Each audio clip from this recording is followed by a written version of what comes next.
যাইতেছেন কেন, আপনি কিছু জানেন না? না। আমাকে যে কুবের ভাই আছে, সে তো হিট স্ট্রোকে মারা গেছে। কি করতেছে? ওই ক্ষেতের মধ্যে কাম করতেছিল, হঠাৎ করে মাথা ঘুরে পড়ে গেছে। আশেপাশে একটা মানুষ আসছিল না, মাথা দিয়ে একটু পানি দিব, মুখে দিয়ে একটু পানি দিব, এই নাই, লগে লগে লাশ হয়ে গেছে। ইন্না লিল্লাহি ওয়া ইন্না ইলাইহি রাজিউন। আপনি কার কাছ থেকে শুনলেন? ওই যে কুবের ভাইয়ের ছোট ভাইটা আছে না, ও আমার ফোন দিয়ে জানাইলো। অথচ গ্রামের মধ্যে কোনো আওয়াজই নাই। দিবা, মানুষের আত্মকেন্দ্রিক হয়ে গেছে, কেউ কারো খবর রাখে না। জন্মাইলে তো রাখেই না, মরলেও রাখে না। একটা মাইকিং তো অন্তত করা উচিত ছিল। কে করবো? মানিক চলো। আরে না কারা, মানিক তুই মসজিদে যা, যাই একটু মাইকিং এর ব্যবস্থা করো, আমরা মোর বাড়িতে যাই। চল। না না না, আমি আগে লাশ দেখে নিই। আপনি মনে হয় আমার কথাটা বিশ্বাস করতেছেন না। লাশ না দেখা পর্যন্ত আমি কাউরের মৃত ভাবতে পারি না। কাল কুবের ভাই আমার ক্যাম্পে আসছিল একটা সমস্যা নিয়ে।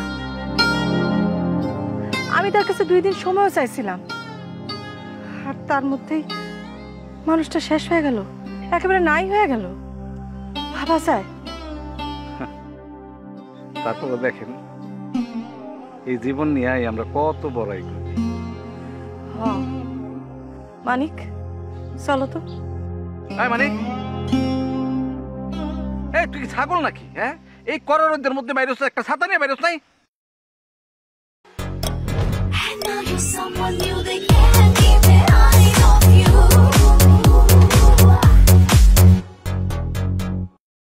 আর না না বাঁকা ভাই, এগুলা কোনো বিষয় না, চলেন তো যাই। না না না না না না না করার কিছু নাই তো। এই করোনাদের মধ্যে আপনারা তো আগে সুস্থ থাকতে হইব। আপনি সুস্থ থাকলে না আপনি অন্য মানুষের সেবা করতে পারবেন। ভুল হয়ে গেছে বাঁকা ভাই, এখন থেকে প্রত্যেকদিন ছাতা নিয়ে বেরোবো। আচ্ছা হইছে, চলেন তো। আচ্ছা ঠিক আছে, চলেন।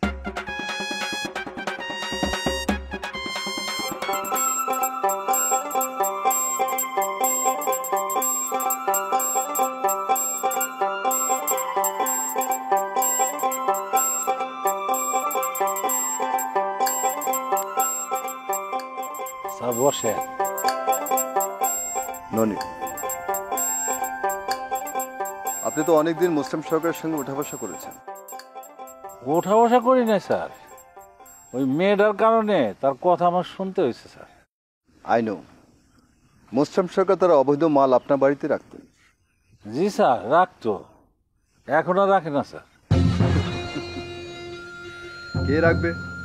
সে রামও নাই, সে অযোধ্যাও নাই, তবে আপনি তার অনেক খোঁজ খবর রাখতেন। জানতাম স্যার, তবে সব কিছু জানতাম, কিছু কিছু জানতাম। যাই হোক, মুসলিম সরকারের কোথায় যাওয়ার সম্ভাবনা আছে বলুন। আমি কইতে পারব না স্যার। বলতে না পারলে থানায় নিয়ে যাব। হ্যাঁ, মুসলিম সরকারের কথা আমাদের জানাতে হবে।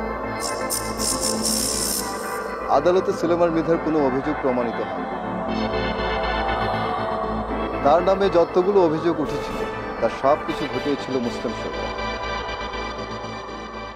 এখন তাকে আমাদের অ্যারেস্ট করতে হবে। বিশ্বাস করেন স্যার, আমি বিশেষ কিছু জানি না। তাই আগে যখন সে বিপদ আপদে পড়তো না, তখন সে বিটি ভাইয়ের আস্তানে যায় লুকাইতো। এখন তো আর বিটি ভাইয়ের আস্তানাও নাই, কই গেছে এটা আমি কইতে পারবো না স্যার। মুসলিম সরকারের এত ক্ষমতার উৎস কি তাহলে বিটি ভাই? হ্যাঁ স্যার, হ্যাঁ, এই নামটা স্যার আমি আব্বাস স্যারের মুখে শুনছি স্যার। আচ্ছা ঠিক আছে, বলুন যা বলছিলেন।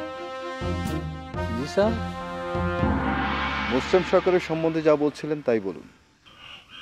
ও জি স্যার, মুসলিম সরকার কাউরে প্রভু মানার লোক না স্যার, সে তো অনেক চতুর লোক স্যার। সে বিটি ভাই আর সুলেমান মৃধার সঙ্গে থাইকা নিজের শক্তিশালী করে সুযোগ মতো দুইটারে খেয়ে দিছে, মানে জেলে ঢুকাই দিছে স্যার। কিন্তু সে এইটা জানতো না উপরে যে পয়সা রয়েছে সে সব দেখে সে ন্যায় বিচার করছে। সুলেমান মৃধা নির্দোষ প্রমাণিত হয়েছে, খালাস পেয়েছে। সে তো বুঝলাম, কিন্তু আপনার মেয়ের কি করবেন? জানি না স্যার, কিছু জানি না। মুসলিম সরকারের খোঁজ পেলে জানাবেন। অবশ্যই স্যার, খোঁজ পাইলে আপনি জানাবেন। আপনার মেয়ে এখন কোথায়? ও একটু বাইরে গেছে স্যার। ও আচ্ছা। শুনুন, জি স্যার। সাবধানে থাকবেন। স্যার, আল্লাহ আপনার মঙ্গল করুক স্যার। ধন্যবাদ। আমার মায়েরার লিগে একটু দোয়া করেন স্যার। অবশ্যই। মায়েরা আমি নিজে সহ্য করতে পারি না স্যার, তারপরেও স্যার আমি মেয়েরার লিগে সবার কাছে দোয়া চাই স্যার। আপনার লিগে দোয়া করেন স্যার। আপনার মেয়ে অনেক ভালো, অনেক বিচক্ষণ।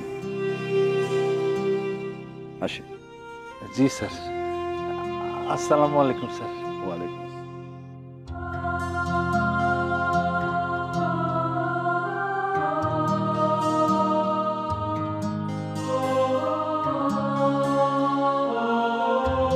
আপনার মেয়ে অনেক ভালো, অনেক বিচক্ষণ। বকুলপুর টিভিতে প্রচারিত হওয়ার পূর্বেই সম্পূর্ণ নতুন এপিসোড দেখুন শুধুমাত্র দীপ্ত প্লেতে।